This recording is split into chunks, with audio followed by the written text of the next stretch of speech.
What's up, ROQ Nation? This is Buck Primo with your ROQ US tech team. Today I'm gonna go over some of the maintenance items that you guys will have if you decide to purchase one of your Jet Blacks. But one of the nice things that we have on the Jet Black is a maintenance schedule, and it's gonna notify you when you need to do your maintenance. On the screen here, you can see all the different maintenance that you'll need to do and how many hours are remaining. Once you do the maintenance, you're just gonna go in there, log in, and reset that so it'll notify you the next time that you need to do your maintenance. So first thing we're gonna do is that top one, which is change the pressure pump oil. For this, what you're gonna end up doing, there's a break-in cycle on the pressure washer pump. It's 50 hours. Once that 50 hours is up, you'll replace the oil. So we'll go to the back and I'll show you where you're gonna do that. Included with your Jet Black is actually some more oil that you'll use to replace the existing oil inside the pump. Just make sure that you've got this handy, and that's how we're gonna change the oil. So let's take a look at where we need to do that.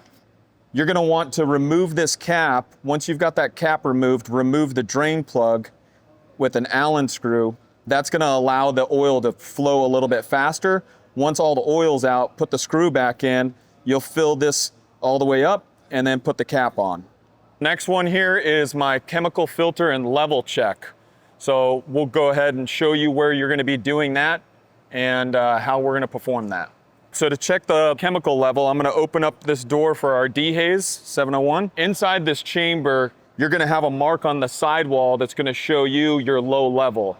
If it is low, you're gonna need to add more chemical and water to this tank to get it back up above that level. So that's where you're gonna check to make sure that you're not running too low. Once that's done, then we'll check the filter in the back.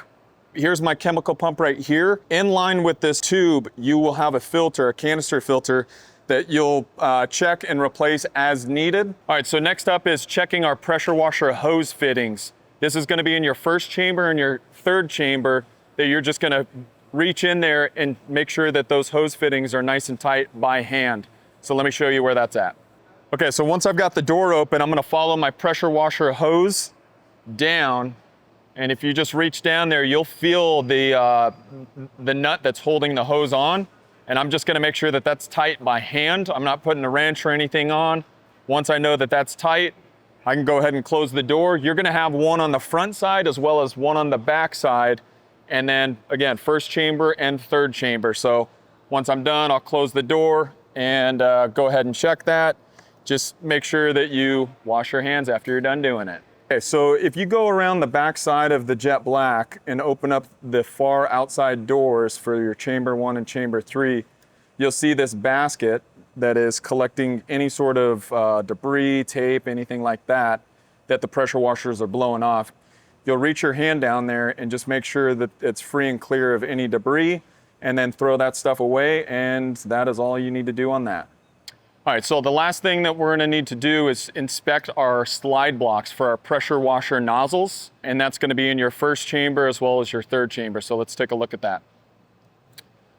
I'm gonna open up this door, and on the left-hand side here, you're gonna see this plastic slide block, and you're gonna inspect it, making sure that it's in good working condition. If these are worn out, the more you use it, it's gonna get hot, and those slide blocks are gonna start to wear out. This is a wear and tear part that you will end up needing to replace. It's as simple as removing these nuts, dropping the block out, sliding the new one in, and go ahead and tighten that up. Very, very simple to do, very easy. And you're gonna have that again on the first chamber and the third chamber. So that's all the maintenance that you're gonna see on your screen. There's a couple other things that we recommend doing. One of them is gonna just be wiping down your belts. Ideally, you're probably doing this daily just to make sure that it doesn't get gunked up. And then the next one that I'd like you guys to do is on the back side of this, the pressure washer drains, the chamber drains, go down into a basket filter. You're gonna pull that out and take it over, hose it off, and then once it's clean, you'll just put it back in. So that is all the maintenance that you're required to do on your Jet Black. Keep it clean, keep it tidy. Until you guys need anything else, reach out, roq.us, hit us up on our social medias. You guys will love this product. It is a great reclaim unit, and I think you would enjoy it very much. So, peace.